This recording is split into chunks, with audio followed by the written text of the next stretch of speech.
So hello friend, जैसा हम सबका कर रहे हैं वंस और रिवीजन कर रहे हैं, तो आज का टॉपिक होगा हमारा। दो टॉपिक बचा था, उस बचा है एक टॉपिक है जिसको मैं एटम्स और न्यूक्लियाई बोलता हूँ। इन दोनों को मैं एक ही में कंप्लीट करता हूँ। फिर से ध्यान से सुनना, ये वंस और रिवीजन है, इसमें सारे इंपॉर्टेंट क्वेश्चन मैं कवर करता हूँ और ये जो सारे वीडियो है वो इंग्लिश और हिंदी मीडियम दोनों में है, तो दोनों स्टूडेंट्स इसको देख सकते हैं, समझ सकते हैं।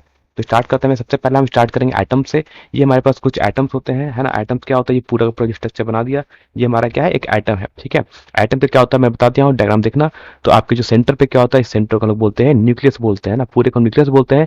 जिसमें से जो ग्रीन कलर का है वो चार्जलेस पार्टिकल है, उसमें कोई चार्ज नहीं होगा, उसको लोग बोलते हैं न्यूट्रॉन। और जो प्लस हो गया उसको बोलते हैं हम लोग प्रोटॉन। बाहर जो घूम रहे हैं उसे क्या बोलते हैं हम लोग, कि जो ब्लू कलर का घूम रहे हैं उसे हम इलेक्ट्रॉन बोलते हैं। और इस ऑर्बिट क्या बोलते हैं, इलेक्ट्रॉन का ऑर्बिट बोलते हैं, यानी इलेक्ट्रॉन का कक्षा बोलते हैं जिसपे इलेक्ट्रॉन घूमते हैं। ये था Bohr's atom of nitrogen atom, है ना। ये नाइट्रोजन एटम का बोर्स मॉडल है, क्योंकि नाइट्रोजन में कितने इलेक्ट्रॉन्स होते हैं, 7 होते हैं। एटॉमिक नंबर उसका 7 होता है। तो ये आपका नाइट्रोजन एटम की बात हो गई। तो ये आपका एटम्स हो गया। अब थोड़ा ध्यान दोगे ना, तो यहाँ पर दो चीज बात ध्यान देना। पहली बात, एक तो पहली बात जैसे पूछा जाता है कि ये देखो, ये हो गया सेंटर में, ये हो गया न्यूक्लियस, है ना। इस चीज को मैं बीच बना रहा हूँ, ये हो गया न्यूक्लियस। तो इसका साइज कुछ अलग है, ठीक। और एक एटम का साइज अलग है। एटम का साइज यहाँ से यहाँ तक है ना। ये एटम हो गया पूरा का पूरा, ये एटम का रेडियस हो गया, ठीक है। ये एटम का रेडियस है, ठीक है। जबकि पूछा जाएगा कि न्यूक्लियस रेडियस कहाँ है, तो न्यूक्लियस का रेडियस बस यहाँ से यहाँ तक है ना। ये क्या है, ये हमारा न्यूक्लियस, या बोल सकते हो नाभिक की त्रिज्या है, यानी कि वो न्यूक्लियस का रेडियस है, ठीक है। तो किसका रेडियस ज्यादा होगा, एटम का रेडियस ज्यादा होगा, न्यूक्लियस रेडियस कम होगा। दोनों पूछा जाता है, इंपॉर्टेंट क्वेश्चन है, ध्यान से सुन लेना, ठीक है। ये हमारे पास क्या हो गया, ये हमारे पास आपने डायग्राम दिखा दिया कि हमारे सेंटर पे क्या है, न्यूक्लियस है। जिसमें कौन कौन न्यूक्लियस में न्यूट्रॉन और प्रोटॉन है। इलेक्ट्रॉन जो बाहर घूम रहा है ना, सर्कुलर ऑर्बिट में मूव कर रहा है। तो कौन रेस्ट में रहता है, तो रेस्ट में हमेशा प्रोटॉन और न्यूट्रॉन हमेशा सेंटर पे है और रेस्ट में रहते हैं। घूमता कौन है, हमेशा इलेक्ट्रॉन घूमते हैं, और हर इलेक्ट्रॉन अलग अलग कक्षा में घूम रहा है ना। कुछ इलेक्ट्रॉन, सारे इलेक्ट्रॉन की एक एनर्जी है कि कौन इलेक्ट्रॉन किस कक्षा में रहेगा, सबकी फिक्स एनर्जी लेवल होती है, जो कि हम चैप्टर में आगे पढ़ने वाले हैं। बात करते हैं सबसे इंपॉर्टेंट टॉपिक, ये बात करेंगे, हम एटम पढ़ेंगे तो एटम बात करेंगे। सबसे पहले हम लोग बोर्स एटॉमिक रदरफोर्ड का अल्फा पार्टिकल एक्सपेरिमेंट, है ना। कि इस चीज़ों की हमारा जो एटम्स होता है, एटम्स के न्यूक्लियस में क्या होता है, पॉजिटिव चार्ज होता है। और जो सेंटर पे जो हमारा पोजीशन होता है, यानी जो एरिया होता है सेंटर पे, उसको हम लोग न्यूक्लियस बोलते हैं। ये किसने खोज किया था, तो न्यूक्लियस की खोज किसने की थी, याद रखना, रदरफोर्ड ने की थी। याद रहेगा सबको, न्यूक्लियस की खोज किसने की थी, रदरफोर्ड ने की थी। तो क्या पढ़ते हैं, रदरफोर्ड का experiment on scattering of alpha particle by thin gold foil, यानी रदरफोर्ड ने पतली सोने की पन्नी द्वारा अल्फा किरणों के प्रकीर्णन पर प्रयोग किया था। क्या क्या प्रयोग किया था उन्होंने, तो उन्होंने कुछ ऐसा प्रयोग किया था, है ना। ये आपको दिख रहा होगा, उन्होंने क्या किया था, अल्फा पार्टिकल का बॉम्बार्डमेंट कराया था, यानी अल्फा पार्टिकल उन्होंने बहुत सारे भेजा था। जब उन्होंने बहुत सारे अल्फा पार्टिकल को भेजा तो उससे क्या नजर आया, उसने ये नजर आया कि कुछ चीजें हैं जो सेम पाथ से गई वापस आ गई। जो पहले पहले अपना वो कौन है, वो सेम पाथ से जाती हैं और सेम पाथ को वापस आ जाती हैं। ऐसा वाला सिर्फ एक था, एक या दो ही था, जो बहुत कम था जो वापस आ रहा था। कुछ चीजें गई थी, कुछ अलग अलग एंगल पर गई, लेकिन कुछ अलग एंगल से फिर वापस इधर मुड़ गई, कुछ अलग एंगल से, ठीक है। कुछ कितने थे, कुछ ऐसे थे जो ज्यादा एंगल पे मुड़ गए, है ना। कुछ इधर एंगल पे मुड़ गए, कुछ अदर एंगल पे मुड़ गए, ऐसे, ठीक है। और कुछ थे जो उसको सीधे क्रॉस कर गए, है ना, सीधे सीधे क्रॉस कर गए। तो उन्होंने क्या कंक्लूजन निकाला था कि एटम्स का जो सेंटर पे क्या होता है, एटम्स के सेंटर पे हमारा न्यूक्लियस होता है, ठीक है। तो एटम के सेंटर पर क्या रहेगा, न्यूक्लियस रहेगा। फिर बताओ, न्यूक्लियस की खोज किसने की थी, रदरफोर्ड साहब ने। याद रखना, न्यूक्लियस की खोज किसने की थी, रदरफोर्ड ने। प्रोटॉन की नहीं की थी, न्यूक्लियस की खोज की थी, बस इतना याद रखना। बात करते क्या क्या टॉपिक था उनका, तो बात करते सबसे पहला पॉइंट आता है, कहता है most of the alpha particle went straight through the gold file, दस एटम ही चलो। उन्होंने कहा कि मैक्सिमम जो अल्फा पार्टिकल थे उस एटम को क्रॉस कर गए। अगर किसी चीज को क्रॉस कर जा रहा है मतलब वहां कुछ भी नहीं है, मतलब वो चीज खाली है। दैट इज, उन्होंने क्या कहा था कि एटम्स का मैक्सिमम पार्ट क्या आता है, वो खोखला होता है, खाली होता है, ठीक।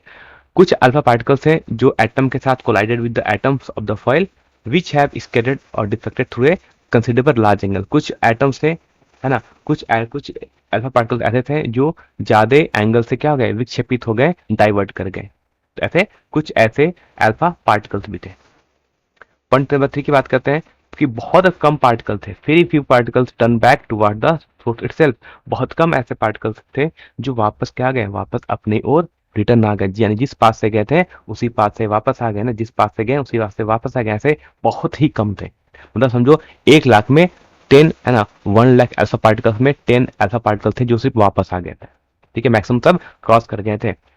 बात करते हैं पॉइंट नंबर 4 की, कहता है the entire positive charge are and almost full mass of the atom is concentrated in a small centre called nucleus. उन्होंने कहा था कि जो पूरे एटम्स का जो पूरा पॉजिटिव चार्ज होता है और उनका जो पूरे एटम्स का जो मैक्सिमम मास होता है ना, जो अधिकतम मास होता है वो कहाँ होता है, एक छोटे से एरिया में होता है, सेंटर पे होता है, जिसको हम लोग क्या बोलते हैं, जिसको हम लोग न्यूक्लियस बोलते हैं। बात रहेगा। तो क्या कहा था उन्होंने कि वो सब एक स्मॉल एरिया में होता है, जिसको हम लोग क्या बोलते थे, न्यूक्लियस बोलते हैं। The entire positive charge and the almost whole mass of the atom is concentrated in a small centre called a nucleus. इस जगह को हम क्या बोलेंगे, न्यूक्लियस बोलेंगे। यानी परमाणु का संपूर्ण धन आवेश और लगभग संपूर्ण द्रव्यमान एक छोटे से केंद्र में केंद्रित होता है, जिसको हम लोग नाभिक कहते हैं। किसने कहा नाभिक के बारे में, रदरफोर्ड साहब ने कहा था। ठीक है, याद रहेगा। बात करते हैं पॉइंट नंबर 5 की। कहता है electrons revolve around the nucleus in circular orbit. और इलेक्ट्रॉन कैसे ऑर्बिट में घूमते हैं, वो नाभिक के चारों ओर एक वृत्ताकार कक्षाओं में चक्कर लगाते रहते हैं। ये था रदरफोर्ड साहब का कुछ कुछ जब उन्होंने एक्सपेरिमेंट किया तो उन्होंने ये चीज क्या क्या ऑब्जर्व किया। ठीक है, ये बात किया। बात आता है अगला टॉपिक होता है, इसको बोलते हैं रदरफोर्ड अल scattering of alpha particles following conclusion. उन्होंने कंक्लूजन क्या क्या निकाला, तो उन्होंने पहला कंक्लूजन ये निकाला है ना, उन्होंने क्या निकाला कि मोस्ट ऑफ द मास है ना, उन्होंने क्या निकाला। अब ये पॉइंट याद रखना, ये इंपॉर्टेंट है 3 मार्क्स के लिए है ना। रदरफोर्ड साहब का जब पूछा जाएगा कंक्लूजन क्या निकालता, तो 3 मार्क्स में क्वेश्चन पूछा जाएगा और उसका फिर आपसे ड्रॉबैक भी पूछाता है। तो 3 मार्क्स का पहला क्वेश्चन तो यहाँ से आपको देखने को मिल जाएगा ना। 3 पॉइंट्स आएगा, 3 नंबर लिख लेना। ठीक है, तो कहता है कि most of the mass and the all of the charge of atom concentrated in a very small reason called atomic nucleus, है ना। यानी एक बहुत से छोटे से क्षेत्र में केंद्रित परमाणु का अधिकांश द्रव्यमान और सभी आवेश परमाणु नाभिक कहलाते हैं। ठीक है, यानी बहुत छोटे सिलेंडर में जो मैक्सिमम जो पूरा पॉजिटिव चार्ज होगा, जो उसका अधिकतम मास होगा, द्रव्यमान होगा, एक छोटे से जगह पे होगा, जिसको हम लोग न्यूक्लियस, एटॉमिक न्यूक्लियस बोलेंगे। ठीक है, nucleus is positively charge particle, है ना। न्यूक्लियस कैसा रीजन होता है, एक पॉजिटिव चार्ज होता है और इसका साइज कितना होता है, इसका साइज होता है 10⁻⁻15 फर्मी मीटर, है ना। ये वैल्यू याद रखना। कहीं पूछा जाएगा कि बता दो एटम के न्यूक्लियस का साइज कितना होता है, तो याद रखना ये न्यूक्लियस का साइज है, एटम का साइज नहीं है। ठीक है, तो न्यूक्लियस का साइज कितना रहेगा, तो न्यूक्लियस का जो साइज होगा वो 10⁻15 फर्मी, या इसको हम 1 फर्मी बोलते हैं। कितना, इतना फर्मी क्या होता है, ये न्यूक्लियस का क्या होता है, न्यूक्लियस का ये रेडियस होता है, साइज होता है। ठीक है, याद रखना न्यूक्लियस का होता है, एटम का नहीं बात कर रहे हैं। ठीक है, पॉइंट नंबर 3 कहता है in an atom there is a maximum empty space, है ना। एक एटम में मैक्सिमम पार्ट क्या रहता है, हमेशा खाली रहता है। ठीक है, एक एटम का मैक्सिमम पार्ट क्या रहता है, हमेशा खाली रहता है। In an atom there is maximum empty space and the electrons revolve around the nucleus, है ना। और इलेक्ट्रॉन क्या करते हैं उस, यानी एटम का मैक्सिमम पार्ट खाली रहता है और जो इतने इलेक्ट्रॉन्स होते हैं वो कहाँ घूमते हैं, वो इलेक्ट्रॉन को चारों ओर घूमते रहते हैं।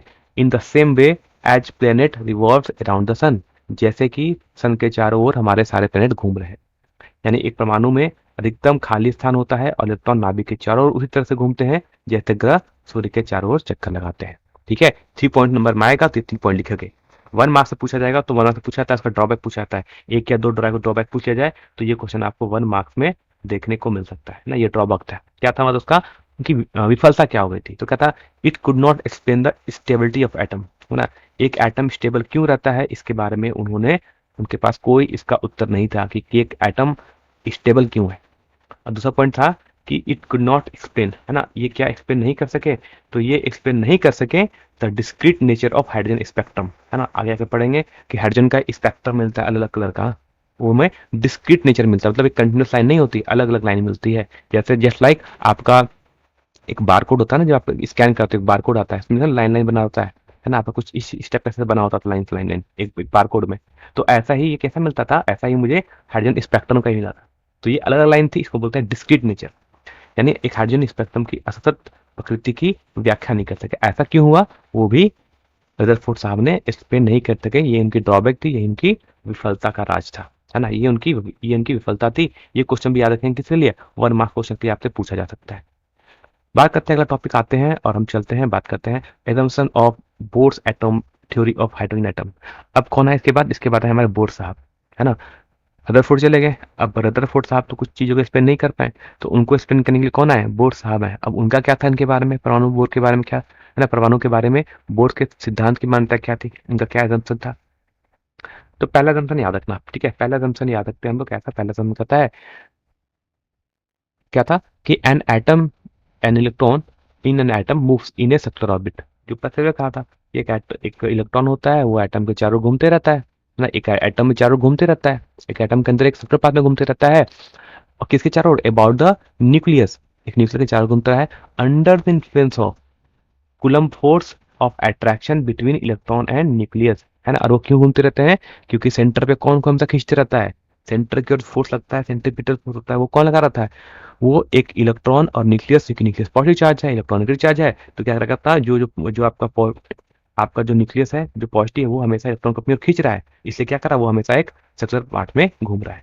ठीक है, यानी एक परमाणु में इलेक्ट्रॉन, है ना, इलेक्ट्रॉन और नाभिक के बीच आकर्षण बल के प्रभाव के तहत, है ना, नाभिक के बारे में है ना, या नाभिक के चारों ओर, है, नाभिक के चारों ओर एक गोलाकार अक्ष में घूमता है। और फॉर्मूला क्या होता है? ये होता है हमारा, फॉर्मूला पढ़ा ना, 1/4πε0 Q square by R square. तो क्यू की जगह क्या लिखा है मैंने? इलेक्ट्रॉन इलेक्ट्रॉन लिख लिया, है ना। इलेक्ट्रॉन नहीं है, एक चार्ज इलेक्ट्रॉन है, एक चार्ज प्रोटॉन है, सिर्फ दोनों का चार्ज सेम होता है, मैंने दोनों को ई लिख लिया, तो ई स्क्वायर हो जाएगा।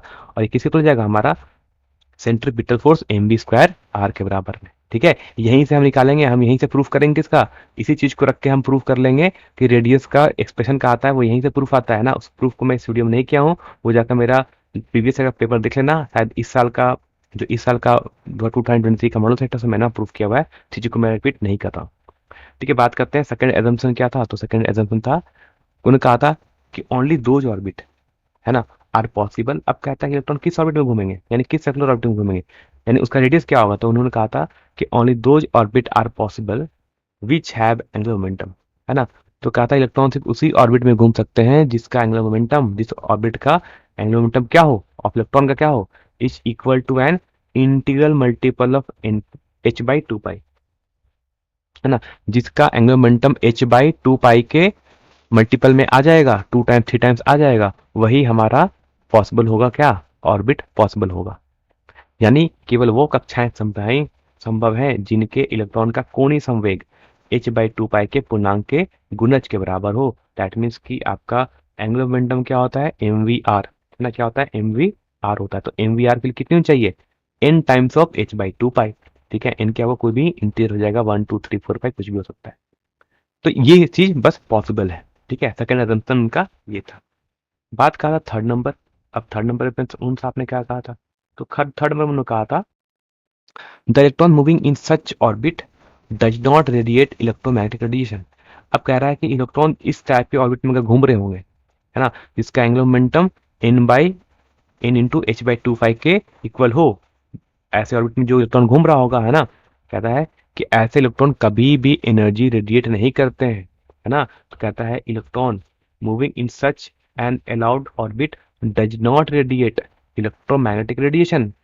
मतलब वो इलेक्ट्रोमैग्नेटिक रेडिएशन नहीं निकाल रहा है, मतलब होगा, अब दैट मीन्स कि वो अपनी एनर्जी लूज नहीं कर रहा है। अब एनर्जी लूज नहीं करेगा तो वो हमेशा एक ही ऑर्बिट में घूमता रह जाएगा, है ना। जब एनर्जी लूज हो जाती है तब वो, है ना, तब क्या होता है, वो धीरे धीरे न्यूक्लियस के साथ आना स्टार्ट कर देता है, न्यूक्लियस के पास आना स्टार्ट कर देता है। लेकिन वो एनर्जी कोई लूज नहीं कर रहा है तो क्या करेगा, वो हमेशा घूमता ही रहेगा उसी ऑर्बिट में।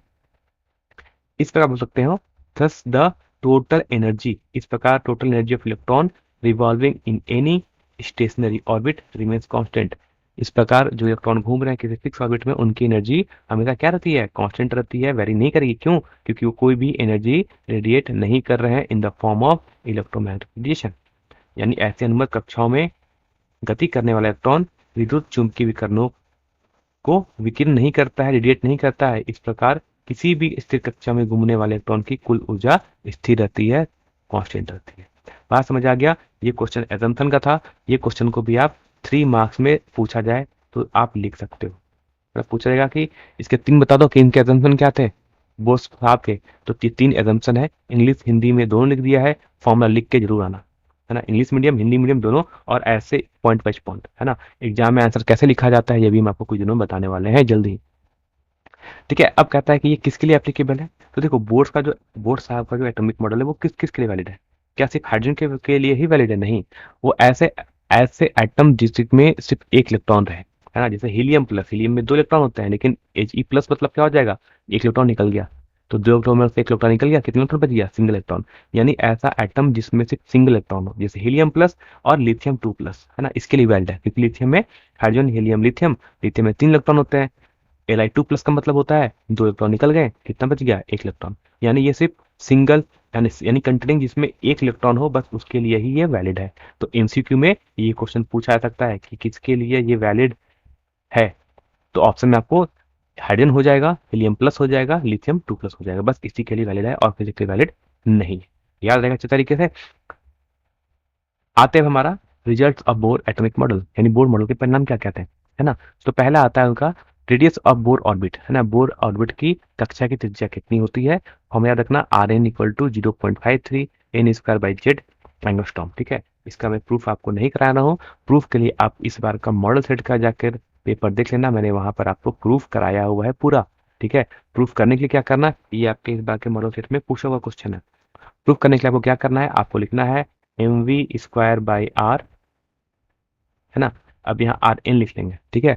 फॉर्मूला हो जाएगा आपका E²/4πε0 RN का स्क्वायर, ठीक है। यहाँ पे क्या होगा, RN से एक RN कैंसिल हो जाएगा और RN की वैल्यू हो जाएगी, है ना। RN की वैल्यू कितनी हो जाएगी, ठीक है। यहाँ पर आप N लिख लेना, ठीक है। अब यहाँ पर कि मैंने कुछ चीजों को मिस किया है, आप चीज को जाकर पूरा प्रूफ याद रखो ना। चलो मैं ही तक करता हूँ, बाकी आप प्रूफ जाकर वहां पर देख लोगे, ठीक है। आप चाहे तो ऐसे प्रूफ कर सकते हो, नहीं तो आपके पास प्रूफ करने का एक और मेथड भी है ना। इस मेथड से भी कर सकते हो। इस मेथड से अगर नहीं आता है तो एक और मेथड आपको बता दूंगा, उससे भी कर सकते हो। कौन सा हमारा मेथड था, वो मेथड था हमारे पास किस चीज का, वो मेथड बताता हूँ आपको। ये था, हमने पढ़ा था MVRN, है ना, इक्वल टू क्या होता है, N × H/2π, ठीक है। यहाँ तो प्रूव कर सकते हो। तो RN की वैल्यू कितनी हो जाएगी, RN की वैल्यू हो जाएगी NH/2π M × V, है ना, VN, ठीक है। अब VN तो नहीं लिखा है, अब VN को आप कहाँ से लेके आओगे, ठीक है। तो इस चीज का प्रूफ मत करो, इस चीज का प्रूफ मैंने बता दिया, वहां पर जाकर मेरा मॉडल सेट का पेपर देख लेना, मॉडल सेट के रिवीजन जो आया है 2023 का, वहां पर मैंने इसका प्रूफ कराया, वहां जाकर देख लेना, ठीक है। हम वन शॉट रिवीजन कर रहे हैं तो यहाँ पर उतना बताने का टाइम नहीं बच रहा है, ठीक है। तो पहले आप ये सिर्फ फॉर्मूला देखोगे, फॉर्मूला क्यों, क्योंकि डायरेक्टली ये MCQ में पूछा जाता है कि आपका जो रेडियस होता है वो डायरेक्टली प्रोपोर्शनल टू N² होता है, ठीक है। और अगर फोर हाइड्रोजन, अगर ये हाइड्रोजन हो जाए तो हाइड्रोजन के लिए कितनी होती है, जेड की वैल्यू 1 होती है, कौन किसके लिए, फोर हाइड्रोजन के लिए। तो अगर हाइड्रोजन को पूछा जाएगा तो आयरन की वैल्यू वो डायरेक्टली प्रोपोर्शनल टू N² हो जाएगा, किसके लिए ये रहेगा सिर्फ आपका हाइड्रोजन के लिए, याद रहेगा अच्छे तरीके से। तो हो गया पहला पॉइंट, हो गया जिसको हमने बात किया रेडियस का, बोर्स ऑर्बिट का। सेकंड पॉइंट बात करते हैं, वो होता है velocity of electron in nth Bohr's orbit, है ना। बोर कक्षा में इलेक्ट्रॉन का भी, यानी बोर की जो, यानी इलेक्ट्रॉन किस कक्षा में घूमेंगे, है ना, जिस कक्षा में घूम रहे होंगे उस कक्षा में उनकी वेलोसिटी कितनी होगी इलेक्ट्रॉन की, इसका फॉर्मूला क्या होता है, तो फॉर्मूला होता है Vn इक्वल टू, है ना, याद रखना Vn equal to 2.2 into 10⁶ Z/n। यानी यहाँ पर आप बात करो कि यहाँ जो वेलोसिटी होती है वो डायरेक्टली प्रोपोर्शनल टू Z/n होती है। तो ये सब रिलेशनशिप आपको याद रखना है ना। कौन कैसे डिपेंड करता है, डायरेक्टली डिपेंड करता है, इनवर्सली डिपेंड करता है, ये सब याद रखना है। अगर हाइड्रोजन पूछा जाएगा तो 4 हाइड्रोजन, है ना, लिख लेता हूं मैं कि 4 हाइड्रोजन जेड की कितनी होती है, 1 होती है। तो यहाँ से आपका जो Vn आएगा वो क्या बन जाएगा, वो डायरेक्टली प्रोपोर्शनल टू जेड बन जाएगा, ठीक है। याद रहेगा। तो ये सब सारे फॉर्मूले आपको एग्जाम में याद होने चाहिए, है ना। कौन कैसे किस पे डिपेंड कर रहा है, ये सारा फॉर्मूला जो लिखा हुआ है एक बार देख के, है ना, सिर्फ देखना नहीं है, आपको खुद से कॉपी में लिखना है और समझना है, बता दिया। बात करते थर्ड नंबर जो इंपॉर्टेंट होता है, वो होता है हमारे पास टोटल एनर्जी, है ना। थर्ड पॉइंट आता है जिसको होती है टोटल एनर्जी। मैं कहता टोटल एनर्जी क्या होती है, हमेशा एक इलेक्ट्रॉन की किसी भी ऑर्बिट में फिक्स होती है, कांस्टेंट होती है। और इसकी वैल्यू किसके इक्वल होती है, तो इसकी वैल्यू होती है En equal to -13.6 Z² electron volt, है ना। ये सारे के सारे इंपॉर्टेंट है ना, सारे के सारे इंपॉर्टेंट है आपके MCQ के लिए। MCQ में से आपसे कहीं भी क्वेश्चन पूछा जा सकता है। पिछले 2 साल से ये जैक बोर्ड के सिलेबस में नहीं था, इस बार सिलेबस में फिर से आ गया है, तो ये क्वेश्चन आपको करना इंपॉर्टेंट बन जाता है। फॉर्मूला याद रखेंगे En इक्वल टू -13.6 Z²/n², या ऐसा बोल सकते हैं आप कि आपकी जो ये एनर्जी होती है ना, यानी आपकी जो एनर्जी होती है En, वो डायरेक्टली प्रोपोर्शनल किसके हो जाती है, Z²/n² के, ठीक है। और फिर से बात करता हूँ, 4 हाइड्रोजन, ठीक है, 4 हाइड्रोजन जेड के लिए कितनी हो जाती है, 1 हो जाती है। और इस प्रकार आपका जो एनर्जी होगा, है ना, वो इनवर्सली प्रोपोर्शनल टू N² होगा, मतलब एनर्जी घटेगी, यानी आप जैसे जैसे दूर जाओगे एनर्जी घटेगी, क्योंकि ये इनवर्सली प्रोपोर्शनल जा रहा है। जब ऐसे इनवर्सली प्रोपोर्शनल होता है तो चीजें क्या करती है, एक बढ़ती है तो दूसरी घटती है, यानी अगर एन बढ़ेगा तो एनर्जी घटेगी। यानी आप से न्यूक्लियस से जितना दूर चले जाओगे, है ना, जब आप न्यूक्लियस से दूर जाते हो रेडियस बढ़ती है तो क्या होगा, एनर्जी घटेगी। ठीक है, आर बढ़ेगा मतलब रेडियस बढ़ेगा, है ना, आर बढ़ा मतलब आर मतलब रेडियस है, मतलब एन भी बढ़ा मतलब रेडियस बढ़ा, रेडियस बढ़ेगा तो क्या होगा, एनर्जी कम होती चली जाएगी, यानी जो न्यूक्लियस के सामने है उसमें उसकी एनर्जी मैक्सिमम होगी। ठीक है, अब एनर्जी तो मैक्सिमम हो गया नजर आ रहा है, लेकिन थोड़ा ध्यान दो वहां पर क्या है लिखा है, नेगेटिव चार्ज, तो कंफ्यूज कर जाओगे, है ना। तो ध्यान देना एक चार्ज लिखा है नेगेटिव, ठीक है, नेगेटिव मतलब उल्टा होता है, यानी जो न्यूक्लियस के सामने रहेगा उसकी एनर्जी सबसे कम रहेगी, क्योंकि चार्ज कैसा लिखा वहां पर, ये साइन लिखा है नेगेटिव, है ना। तो इस नेगेटिव पॉइंट को मुझे आपको बताना था कि इस नेगेटिव में पॉइंट का मतलब होता है कि एनर्जी नेगेटिव है, एनर्जी जितनी नेगेटिव होगी समझो एनर्जी उतनी कम है। ठीक है, तो जो न्यूक्लियस के सामने होगा उसकी एनर्जी सबसे कम रहेगी, जो आप न्यूक्लियस से दूर जाओगे तो एनर्जी बढ़ेगी, और बढ़ते बढ़ते कितनी होती है, एनर्जी जीरो तक पहुंच जाती है, जीरो से बड़ी नहीं होती एनर्जी। ठीक, बात करते हैं पॉइंट नंबर 4, जो होता है हमारा एंगुलर मोमेंटम। इसका फॉर्मूला मैंने अभी आपको बताया था कुछ देर पहले, क्या होता है, एंगुलर मोमेंटम को हम डिनोट करते हैं जे एन से, और फॉर्मूला क्या बन जाता है, एन एच बाई 2 पाई। ठीक है, फॉर्मूला याद रहेगा जी, ये फॉर्मूला याद रहेगा। यानी आपका जो एंगुलर मोमेंटम होता है ये किस पे डिपेंड करता है, तो आपका ये इंडिपेंडेंट होता है, मतलब ये निर्भर किस पे नहीं करता है, ये इंडिपेंडेंट, ये किस पे निर्भर नहीं करता है, ये इंडिपेंडेंट ऑफ जेट, है ना। दैट मीन्स कि ये एटॉमिक नंबर पर डिपेंड नहीं करता है, जेट को हम लोग बोलते हैं एटॉमिक नंबर, क्योंकि यहाँ पर जेट का कोई भी टर्म नहीं आया है। ठीक है, जेट का कोई टर्म नहीं आया है, मतलब ये इंडिपेंडेंट होता है एटॉमिक नंबर से। किस एटम है, किस एटम की हम किस एलिमेंट के एटम की बात कर रहे हैं, उस पर कोई संवेग डिपेंड नहीं करता है, एच पे जेड पे डिपेंड नहीं करता है, याद रहेगा अच्छे तरीके से। आते हैं अगला क्वेश्चन, ये हमारी कुछ हो गई एनर्जी, है ना। अब जब इलेक्ट्रॉन्स क्या करते हैं ना, इलेक्ट्रॉन्स ऊपर से ऑर्बिट में आते हैं, जैसे मैंने कहा ये ग्राउंड स्टेट है, ग्राउंड स्टेट करने का मतलब है समझो ऐसा कि ये समझो मेरे पास एटम में हो गया न्यूक्लियस, ठीक है, तो जो पहला ऑर्बिट होगा ना, जो पहला ऑर्बिट होगा यही यही वो पहला ऑर्बिट है। ठीक, इसके बाद क्या होगा, इसके बाद एक दूसरा ऑर्बिट आएगा जिसमें इलेक्ट्रॉन घूम रहे होंगे। ठीक है, तो ये दूसरे ऑर्बिट की एनर्जी होगी, याद रखना ये सब एनर्जी की बात कर रहे हैं। ठीक, फिर एक तीसरा ऑर्बिट रहा होगा ऐसे, जो तीसरा ऑर्बिट होगा उसकी एनर्जी ये रहेगी। ठीक है, तो ये सारे हमारे स्पेक्ट्रम है। ठीक है, तो जब एन की वैल्यू 1 होती है, फर्स्ट ऑर्बिट होता है, उसे क्या बोलते हैं, उसको हम लोग ग्राउंड स्टेट बोलते हैं। क्या बोलते हैं उसको हम लोग, ग्राउंड स्टेट बोलते हैं। ठीक है, और इस केस में इस यानी जितने एटम, यानी जितने एटम्स अगर कहाँ आएंगे, ग्राउंड स्टेट में पहुंचेंगे, एन इक्वल टू 1 ऑर्बिट मतलब फर्स्ट ऑर्बिट पहुंचेंगे, जो इलेक्ट्रॉन आते हैं, तो जब इलेक्ट्रॉन ऊपर से जब नीचे आएगा ना, तो जब इलेक्ट्रॉन ऊपर रहेगा आउटरमोस्ट ऑर्बिट में, तो उसके पास एनर्जी मैक्सिमम रहती है। मैंने कहा न्यूक्लियस के पास जाओगे तो उसकी एनर्जी घट रही है, जो न्यूक्लियस के पास है उसके पास एनर्जी सबसे कम है। ठीक है, तो जो न्यूक्लियस के पास है उसकी एनर्जी सबसे कम है, यानी कोई इलेक्ट्रॉन अगर ऊपर से अगर न्यूक्लियस के पास आ रहा है तो उसको अपनी एनर्जी कम करनी पड़ेगी। अब कम करेगी तो क्या करेगा, वो अपनी एनर्जी को लीच करेगा ताकि उसकी एनर्जी कम हो जाए, और जब वो एनर्जी लीच करता है तो इलेक्ट्रोमैग्नेटिक क्या निकलता है, रेडिएशन निकलता है, यानी एक क्या दिखाई देता है, हमें एक लाइट दिखाई देती है ना, उसे क्या बोलते हैं हम लोग, लाइमन सीरीज बोलते हैं। तो कहीं से भी अगर आप n इक्वल टू 1 पे आओगे, अगर आप ग्राउंड स्टेट पे आते हो, n इक्वल टू 1 पे आते हो, तो इसको बोलते हैं हम लोग लाइमन सीरीज बोलते हैं। ठीक है, बात करते हैं जब n की वैल्यू 2 होगी, इसको हम लोग बोलते हैं फर्स्ट एक्साइटेड स्टेट। यानी अगर सारे इलेक्ट्रॉन कहाँ से आ रहे हो, ऊपर किसी अदर ऑर्बिट से अगर सेकंड ऑर्बिट में आ रहे हैं, जिसको हम लोग फर्स्ट एक्साइटेड स्टेट बोलते हैं। ठीक है, तो वहां पर जो हमें सीरीज दिखाई देगी उसे क्या बोलते हैं हम लोग, बामर सीरीज बोलते हैं, याद रहेगा। ऐसे इलेक्ट्रॉन बहुत ऊपर से आ रहे हो और अगर थर्ड ऑर्बिट में पहुंच गए, जिसको हम लोग सेकंड एक्साइटेड स्टेट बोलते हैं ना, n इक्वल टू 3 पे सेकंड एक्साइटेड, 2 पे फर्स्ट एक्साइटेड, और 1 पे ग्राउंड स्टेट, ये पॉइंट भी याद रखना। ठीक है, तो ग्राउंड स्टेट के लिए n के लिए कितनी होती है, 1 होती है, फर्स्ट एक्साइटेड स्टेट के लिए n के लिए कितनी होती है, 2 होती है, याद रहेगा। तो वैसे ही अगर अगर सारे इलेक्ट्रॉन थर्ड ऑर्बिट में आ रहे हैं, मतलब कि सेकंड एक्साइटेड स्टेट में आ रहे हैं कहीं ऊपर से, तो उस में भी क्या होगा, इलेक्ट्रॉन आ रहे हैं तो अपनी एनर्जी लीच करेंगे, एनर्जी लीच करेंगे तो मुझे एक स्पेक्ट्रम दिखाई देगा, और वो किस सीरीज में दिखाई देगी, उसको हम बोलते हैं पाश्चन सीरीज बोलते हैं।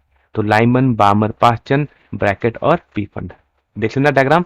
वैसे n इक्वल टू 4 पे आएंगे कहीं से, फिर n इक्वल टू 5 पे आएंगे, n इक्वल टू 6 पे आएंगे, इसे क्या बोलते हैं, पी फंड सीरीज बोलते हैं। ये चीज जो मैंने बनाया यहाँ पर, जो ये वर्टिकल लाइंस जो मैंने लाइन ड्रॉ की है, एक्चुअली ये इसका एनर्जी लेवल डायग्राम है।